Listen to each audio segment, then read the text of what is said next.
사람들은 저마다 소망을 가지고 살아갑니다. 학생들은 대학에 가는 것을 소망으로 삼고 청년들은 취업과 결혼을 소망으로 삼습니다. 어른들은 조금 더 건강하게 살아가는 것을 소망으로 삼고 어떤 분들은 또 내 집 마련하는 것을 또 어떤 분들은 자녀를 소망으로 삼고 살아갑니다. 여러분은 어떻습니까? 여러분은 어떤 소망을 가지고 계십니까? 분명한 것 한 가지는 사람은 누구에게나 소망이 필요하다라는 것입니다. 빅터 프랭클이라는 오스트리아 비인 출신의 이 유대인 의학 박사가 있었습니다. 그는 1942년 9월 그 2차 세계대전 당시에 나치의 강제 수용소에 갇혔다가 살아남았는데 그때 3년간 자기가 직접 체험한 것들을 바탕으로 쓴 책들 가운데 죽음의 수용소에서라는 것이 있습니다. 거기에 보면 이런 문구가 있습니다. 사람은 미래에 대한 기대가 있어야만 세상을 살아갈 수 있다. 인간의 존재가 가장 어려운 순간에 있을 때 그를 구원해 주는 것이 바로 미래에 대한 기대이다. 이런 말도 덧붙입니다. 미래에 대한 믿음의 상실은 죽음을 부른다. 그러면서 함께 수감되어 있었던 한 사람을 이야기합니다. 그 사람은 어느 날 꿈을 꾸고는 3월 30일이 되면 해방이 되어서 이 수용소에서 나갈 수 있을 것이다. 그렇게 믿기 시작했습니다. 그런데 점점 날이 가까이 오는데도 불구하고 아무런 조짐도 보이지 않았습니다. 그러자 결국 3월 29일부터 그 사람은 갑자기 아프기 시작했고 결국 3월 30일이 지난 3월 31일에 죽고 말았습니다. 그가 죽게 된 병명은 발진 티푸스의 균에 의한 사망이었지만 빅터 프랭클 박사는 이렇게 말합니다. 미래에 대한 그의 믿음과 살고자 하는 의지가 마비되어 몸의 저항력이 갑자기 떨어져 결국 병마의 희생양이 되었다. 살아있는 한 사람은 누구나 장래에 대한 소망을 필요로 합니다. 우리 부모님들 이전 세대의 그토록 힘든 삶을 살아내면서도 지금 시대보다 훨씬 더 활기차고 힘이 있었던 것은 무엇 때문이었겠습니까? 더 나은 내일에 대한 소망을 가질 수 있었기 때문입니다. 반면에 비교할 수 없을 정도로 훨씬 더 풍요로운 시대를 살고 있음에도 불구하고 요즘 세대가 이전보다 무기력하게 느껴지는 것은 무엇 때문일까요? 저는 내일에 대한 소망을 갖기가 점점 더 힘들어졌기 때문이라 생각을 합니다. 반면에 사회의 불안 요소들은 더 커졌죠. 그래서 사회의 전반적인 두려움들도 커졌습니다. 소망의 빈자리들을 두려움이 차지하게 된 것입니다. 다시 묻습니다. 여러분의 소망은 무엇입니까? 부활하신 주님을 믿는 여러분의 소망은 무엇입니까? 예수님을 믿는 자들이나 믿지 않는 자들이나 소망이 필요하다라는 것은 똑같습니다. 그러나 소망의 대상이 다릅니다. 성도들의 궁극적인 소망은 돈도 건강도 자녀도 아니고 심지어는 더 나은 미래도 아니고 오직 부활하신 주 예수 그리스도십니다. 부활하신 예수님, 그분이 우리의 소망 그 자체십니다. 그래서 본문 3절에 보시면 산 소망이라, 리빙 호프, 살아있는 소망이라 이렇게 기록하고 있습니다. 저와 여러분의 소망은 살아있는 소망인 줄로 믿습니다. 예수님의 부활로 말미암아 우리에게 주어진 소망은 예수님의 부활만큼이나 확실한 것입니다. 그 진리를 바탕으로 저와 여러분에게 주신 산 소망에 대해서 더 깊이 상고하며 은혜를 나누겠습니다. 방금 부활하신 예수님이 우리의 산 소망이라 그렇게 말씀을 드렸는데 산 소망은 실은 보다 더 많은 내용들을 담고 있습니다. 부활하신 예수님으로 말미암아 우리는 훨씬 더 많은 것들을 소망할 수 있게 되었습니다. 하지만 이 산 소망의 내용들을 살펴보기 전에 그 소망이 어디에서부터 주어지는지를 먼저 생각해 봐야 합니다. 산 소망은 어디에서 주어지는 것입니까? 이 질문이 중요한 것은 우리가 어디에서 참된 소망을 찾을 수 있을 것인지 그 답을 찾는 것이기 때문입니다. 점점 내일에 대한 소망을 찾기가 힘들어져가는 이 시대에 어디로 가면 참 소망을 찾을 수 있을 것인지 그 답을 확실히 가지고 있어야 됩니다. 그 답이 바로 3절 말씀입니다. 3절 말씀을 다시 한번 같이 읽도록 하겠습니다. 우리 주 예수 그리스도의 아버지 하나님을 찬송하리로다. 그의 많으신 긍휼대로 예수 그리스도를 죽은 자 가운데서 부활하게 하심으로 말미암아 우리를 거듭나게 하사 산 소망이 있게 하시며. 우리의 소망이 어디에서 주어집니까? 정확하게 답을 말하면 삼위 하나님이십니다.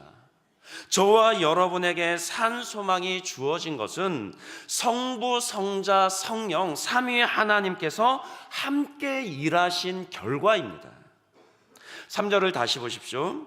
예수 그리스도를 죽은 자 가운데서 부활하게 하심으로 말미암아.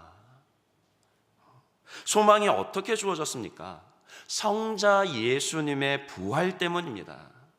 만일 예수님께서 십자가에 죽으시는 것으로 끝나버렸다면 우리의 죄값을 치르시는 것은 마치셨겠지만 그 이상의 소망은 없었을 겁니다. 말하자면 죄를 짓기 전에 아담과 같은 상태로 되돌릴 수는 있었지만 그게 답니다. 그러나 하나님의 그 창조 계획과 목적에서 아담은 시작이었지 결론이 아닙니다. 하나님의 목적은 하나님 나라 완성에 있습니다. 하지만 아담은 완성될 하나님 나라에 어울릴 만한 그런 완전한 모습은 아니었습니다. 만약 그랬다면 선악과를 따먹지도 않았겠죠. 처음부터 하나님의 계획은 이 아담으로부터 시작해서 완전한 하나님의 백성을 만들어 가실 계획이었습니다.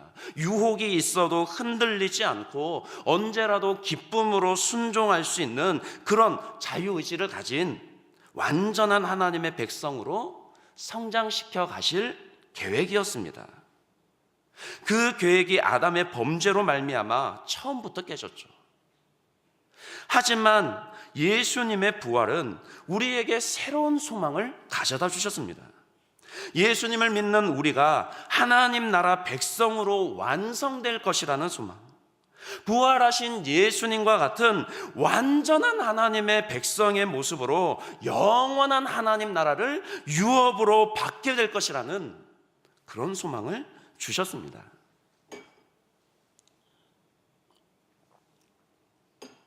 사도행전 곳곳을 보면 사도들과 제자들이 복음을 전파하는 것을 두고 주 예수의 부활을 증언하였다, 그렇게 표현을 합니다. 대표적으로 하나만 예를 들어보면 그 사도행전 1장 22절에 새로운 사도로 마띠아를 세울 때 베드로가 말하는데 이렇게 얘기합니다. 항상 우리와 함께 다니던 사람 중에 하나를 세워 우리와 더불어 예수께서 부활하심을 증언할 사람이 되게 하여야 하리라 하거늘. 기독교 신앙의 핵심은 예수 그리스도의 부활에 있습니다. 예수님의 부활로 말미암아 하나님 나라 완성에 대한 소망이 우리에게 주어졌습니다. 부활하신 주님과 같이 우리도 완전한 모습으로 변화될 것이라는 소망이 주어진 겁니다. 그리고 산 소망이 주어진 것은 성부 하나님의 일하심입니다. 다시 본문 베드로후서 1장 3절을 보시면 주어가 누구십니까? 우리 주 예수 그리스도의 아버지 하나님이십니다. 성부 하나님께서 그 풍성하신 긍휼로 아들 예수를 다시 죽은 자 가운데서 부활하게 하셨고, 그로 인해 예수 믿는 자들에게 산 소망을 주셨습니다. 그런데 성령님은 어디 계십니까? 직접적으로 드러나 있지 않기에 3절을 주의 깊게 살펴보셔야 합니다. 예수 그리스도를 죽은 자 가운데서 부활하게 하심으로 말미암아 곧바로 산 소망이 있게 하시며, 그렇게 하지 않으시고 예수님의 부활과 산 소망 사이에 우리를 거듭나게 하사라는 표현이 있습니다. 그러니까 성부 하나님께서 우리에게 산 소망을 주시기 위해서는 예수님을 죽은 자 가운데서 부활하게 하시는 일도 필요했었고, 또 우리를 거듭나게 하는 일도 필요했었다라는 그런 뜻입니다. 우리를 거듭나게 하신 분이 누구십니까? 성령님이십니다. 부활하시고 승천하신 예수님께서 보내신 성령, 그 성령님께서 오셔서 거듭나게 하시고 예수를 주와 구주로 영접하게 하시며 그로 말미암아 산 소망을 가지게 하셨습니다. 이처럼 저와 여러분이 산 소망을 가지게 된 것은 성부, 성자, 성령 삼위 하나님께서 함께 일하신 결과입니다. 그 얘기는 바꿔서 말하면은 우리가 어디에 가서 소망을 찾을 수 있느냐? 바로 하나님이십니다. 삼위 하나님의 일하심으로 말미암아 이미 소망이 주어졌지만 약한 우리들은 때로 세상에서 그것을 잃어버릴 때가 있습니다. 소망을 가졌으되 산 소망이 아니라 죽은 소망처럼 그것으로부터 아무런 힘도 아무런 위로도 얻지 못하는 그런 때도 있습니다. 그럴 때 우리는 어디로 가야 합니까? 누구를 찾아야 합니까? 하나님을 찾아야 합니다. 다른 곳에 소망이 있지 않습니다. 여러분의 자녀는 사랑의 대상이지 소망의 대상이 되지 못합니다. 배우자도 그렇고 부모도 그렇고 누구라도 마찬가지입니다. 건강도 돈도 신념도 마찬가지입니다. 결코 그것들은 우리에게 소망을 주지 못합니다. 산 소망을 주시는 분은 오직 삼위 하나님이신 줄로 믿습니다. 그러니 하나님께 나오시기 바랍니다. 내일로 미루지 마십시오. 오늘 하루 정도는 소망 없이도 살아갈 수 있을 만큼 저와 여러분 그렇게 강한 존재들 되지 못합니다. 지금 나오셔야 됩니다. 지금 찾으셔야 합니다. 여러분 각자의 마음에서 부활하신 주님과 그 주님께서 약속하신 것들이 확실한 나의 소망이 되도록 지금 하나님께 나와서 구하셔야 합니다. 그 은혜가 있으시기를 축복합니다. 그럼 삼위 하나님께서 우리에게 주신 산 소망의 내용들은 무엇일까요? 부활하신 예수님 자신이 산 소망이 되실 뿐만이 아니라 그분께서 약속해 주신 내용들이 있습니다. 소망이란 기본적으로 장래의 일입니다. 아직 이루어지지 않은 것들을 바라기에 소망입니다. 4절부터 9절까지의 본문에서 장래의 일들에 관한 것들을 밑줄을 그어보시기 바랍니다.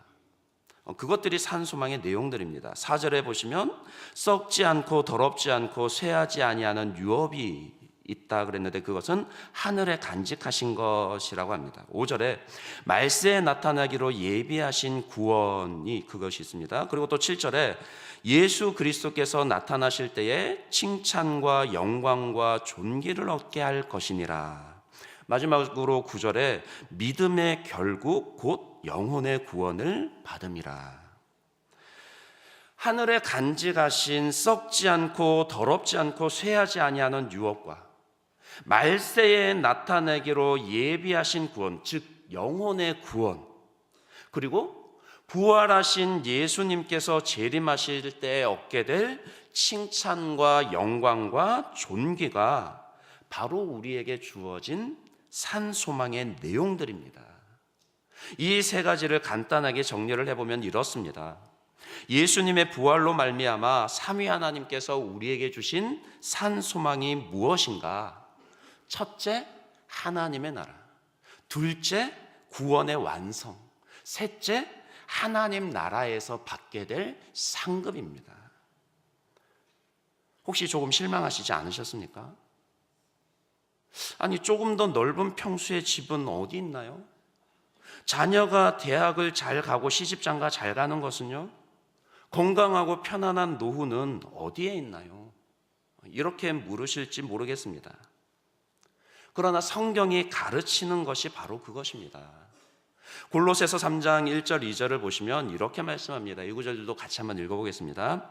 그러므로 너희가 그리스도와 함께 다시 살리심을 받았으면 위의 것을 찾으라. 거기는 그리스도께서 하나님 우편에 앉아 계시느니라.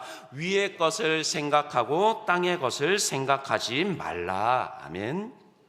이것이 부활하신 주님과 함께 다시 살리신 성도들을 향한 하나님의 명령입니다. 위의 것을 생각하고 땅의 것을 생각하지 말라. 하나님께서 주신 소망과 내 소망이 얼마나 차이가 나는지 생각해 보십시오. 하나님께서 주신 소망은 우리가 이 땅에서 얼마나 더 많이 가지느냐, 거기에 있지 않습니다. 하나님께서 주시는 유업은 이 땅 위의 것이 아니라 썩지 않고 더럽지 않고 쇠하지 아니하는 유업으로 하늘에 간직하신 것입니다. 예수님께서도 직접 그리 말씀하셨습니다. 마태복음 6장 19절 20절을 보시면 너희를 위하여 보물을 땅에 쌓아두지 말라. 거기는 종과 동록이 해하며 도둑이 구멍을 뚫고 도둑질하느니라. 오직 너희를 위하여 보물을 하늘에 쌓아두라. 거기는 좀이나 동록이 해하지 못하며 도둑이 구멍을 뚫지도 못하고 도둑질도 못하느니라. 이 땅에서 부자로 살지 못해 스스로 불행하다 여기십니까? 걱정하지 마십시오. 하나님의 나라가 여러분의 유업으로 준비되어 있습니다. 여러분의 보물을 하늘에 쌓아두십시오. 여러분의 소망을 영원한 하나님의 나라에 두셔야 합니다. 어쩌면 현재 자신의 모습에 실망하고 있는 분 계실 겁니다. 나는 왜 더 똑똑하지 못한지, 나는 왜 더 당당하고 자신감이 없는지, 나는 왜 더 실력이 없는지, 나는 왜 장애를 가지고 있는지, 나는 왜 병들었는지, 나는 왜 실패했는지, 나는 왜. 그러나 지금 모습이 여러분 인생의 결론이 아닙니다. 지금 모습에 너무 실망하거나 좌절하지 마시기 바랍니다. 그것은 하나님의 뜻이 아닙니다. 하나님께서 여러분에게 주시는 소망이 무엇입니까? 구원의 완성입니다. 그것은 단순히 죽어서 천국 간다, 그 정도가 아닙니다. 하나님 나라 백성으로서 하나님 수준에 맞는 완전한 존재로 변화된다라는 그런 뜻입니다. 에베소서 4장 13절을 보시면 온전한 사람으로 그리스도의 장성한 분량이 충만한 데까지 이르는 것이라 그렇게 표현합니다. 골로새서 1장 28절을 보시면 그리스도 안에서 완전한 자로 변화되는 것이라 그렇게 말씀합니다. 구원이 완성될 그 순간에는 우리의 부족한 지식도 완전하여져서 하나님의 모든 섭리와 영광을 깨닫게 될 것이며 우리의 왜곡된 정서도 마땅히 사랑해야 할 것들을 온전히 사랑하게 될 것이며 우리의 어긋난 의지도 하나님의 영광을 향해 온전하게 될 것입니다. 부활하신 예수님의 몸이 그러하였듯이 그때는 더 이상 아무런 아픔도 슬픔도 어떤 병도 고통도 없이 주님의 완전하심처럼 우리도 완전해질 것입니다.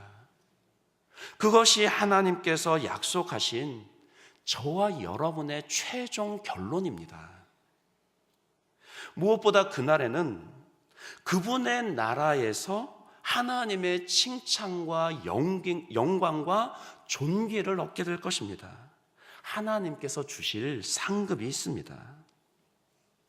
이 소망, 하나님께서 주신 산 소망이 여러분의 심령에서 나날이 더욱 견고하여지고 부요해지기를 주님의 이름으로 축복합니다. 물론 산 소망, 살아있는 소망은 종말에 이루어질 것들만을 의미하지는 않습니다. 종말의 때에 완성될 것이긴 하지만 그러나 이 땅에 살아있는 동안에도 맛볼 수 있는 은혜를 주십니다. 미리 맛보게 하심으로 더욱 그 날을 사모하게 만드는 것이죠. 아예 모르면 우리가 소망하지 못하리라는 것을 하나님께서 잘 아시기 때문입니다. 왜 우리도 계약금이라는 거 그거 주지 않습니까? 마찬가지로 전부에 비한다면은 아무것도 아닌 그런 비교할 수 없는 작은 것이긴 하지만 하나님께서 보증으로 주신 성령 안에서 부활하신 예수님을 통해 이 땅에서도 장래에 이루어질 소망의 실체들을 순간순간 누리게 하십니다. 우리가 포기하지 않고 끝까지 소망하며 살 수 있게 하시는 것이죠. 그래서 산 소망을 설명하는데 동원되는 것이 무엇인가? 믿음입니다. 5절에 보시면 믿음으로 말미암아, 7절에도 너희 믿음의 확실함, 9절에도 믿음의 결국, 이렇게 산 소망을 설명하는 중에 믿음이 등장합니다. 히브리서 11장 1절을 보면 믿음을 무엇이라고 말합니까? 믿음은 바라는 것들의 실상이요 보이지 않는 것들의 증거니. 여기서 바라는 것들은 우리의 욕심과 소원이 아니라 하나님께서 약속하신 것들을 의미합니다. 오늘 본문의 표현대로 하면 삼위 하나님께서 주신 산 소망의 내용들이 곧 바라는 것들입니다. 그러면 믿음이 무엇이냐? 바라는 것들의 실상, 리얼리티, 즉 장래에 주어질 소망의 내용들을 오늘 내 삶에서도 실제로 누릴 수 있도록 해주는 것이 바로 믿음입니다. 이번에는 다시 베드로후서 1장, 죄송합니다.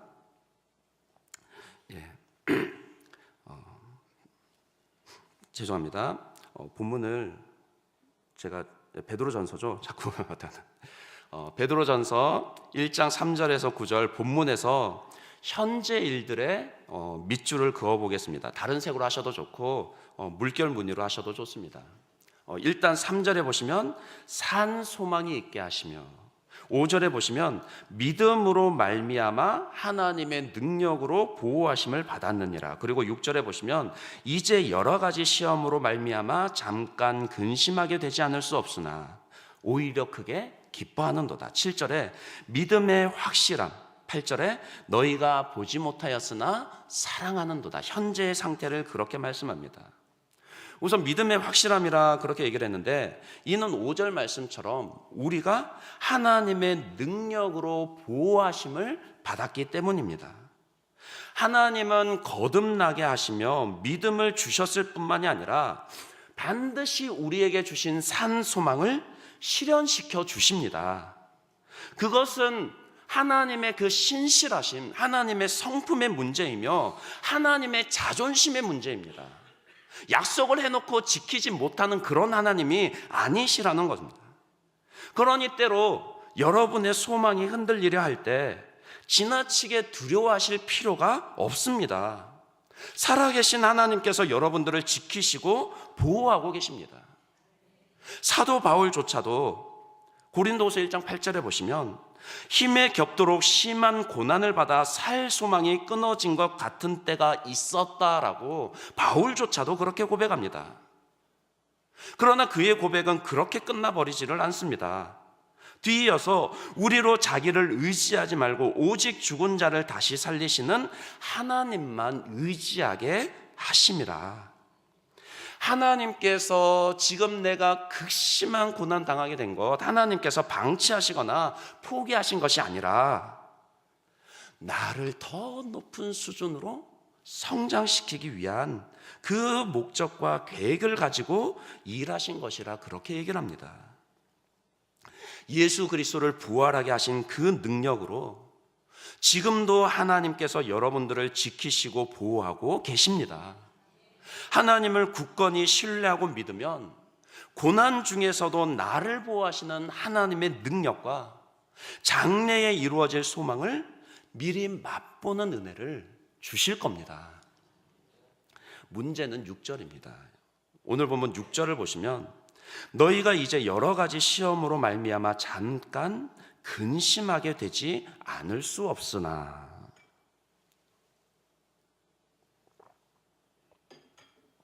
여러 가지 시험으로 말미암아 근심하게 된 상황, 이런 상황은 사실 믿음이 없으면 마주치지 않습니다.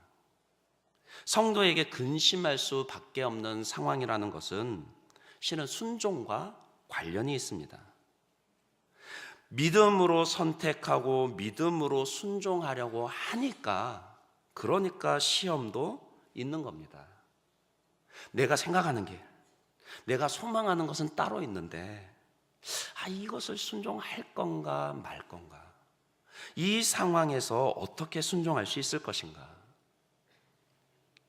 아무런 막힘이 없이 순종할 수 있을 때는 근심도 없죠. 근심하게 되는 상황에서 우리는 이렇게 불평합니다.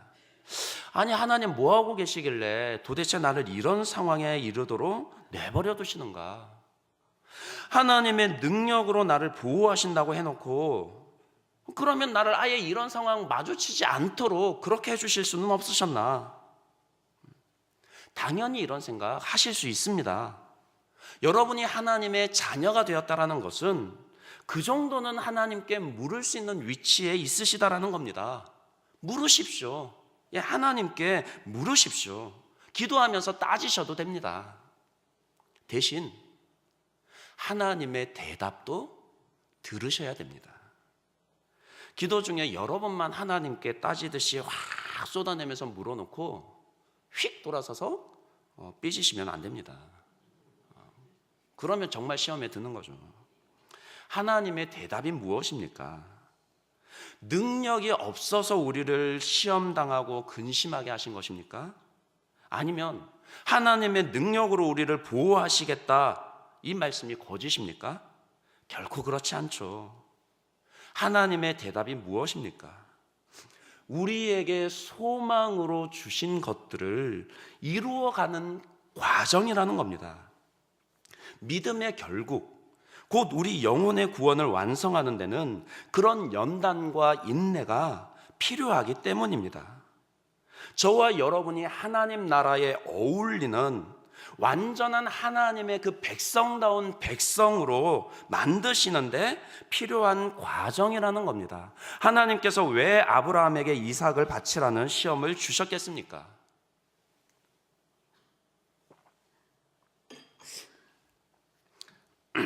막힐 것이 없는 상황 가운데서 하는 순종만이 아니라 어려운 가운데서도 순종할 수 있는 그런 수준까지 자라게 하시기 위함입니다. 정말 우리에게 뭐가 유익한지는 하나님이 더 잘 아십니다. 근심 없이 믿음이 자라지 않는 것보다 근심하는 순간을 지나더라도 우리 믿음이 자라는 것이 우리에게 훨씬 더 유익되다라는 걸 하나님이 아시기 때문입니다. 그래야 산 소망에 더 가까이 가게 되기 때문입니다. 죄로부터 구원해 주신 것도 하나님의 은혜지만 더 이상 죄를 짓지 않고 온전히 순종할 수 있는 그런 거룩한 수준으로 자라게 하시는 것도 은혜입니다. 결국 시험과 고난과 근심이 있는 우리의 현실에서 답을 주는 것이 무엇입니까? 산 소망입니다. 다시 6절을 보시면 여러 가지 시험으로 말미암아 잠깐 근심하게 된 그 상황에서 어떤 반응이 나옵니까? 두려움입니까? 아니면 우울함입니까? 아니죠. 기쁨입니다. 그것도 큰 기쁨입니다. 오히려 크게 기뻐하는도다. 어떻게 이 기쁨이 가능할까요? 현실의 고난을, 근심할 만한 상황을 무시했기 때문일까요? 그런 도피성의 기쁨이 아닙니다.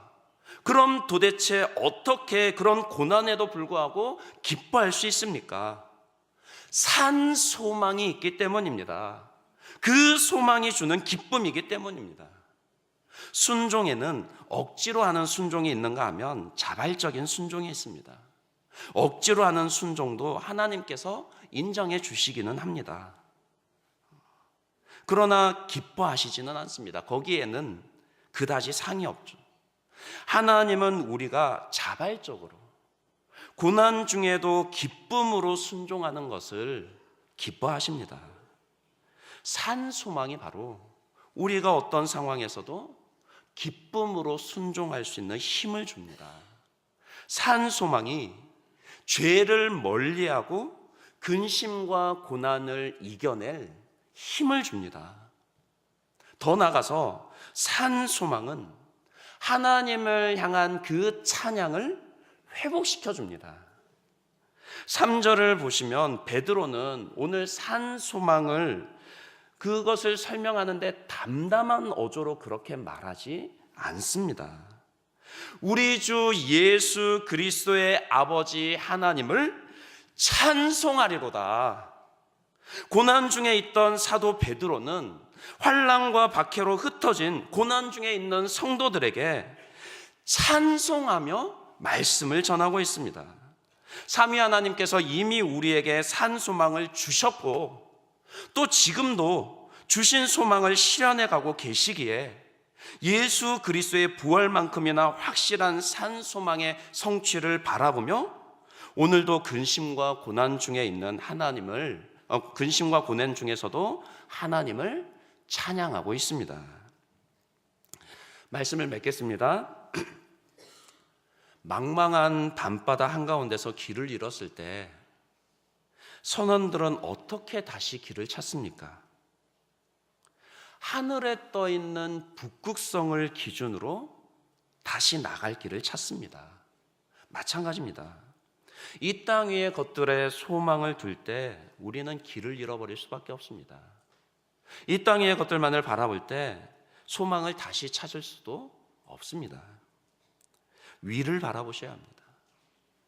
하나님은 이 땅 위에서 베푸시는 것들보다도 훨씬 더 크고 좋은 것들을 예비해 놓으셨습니다.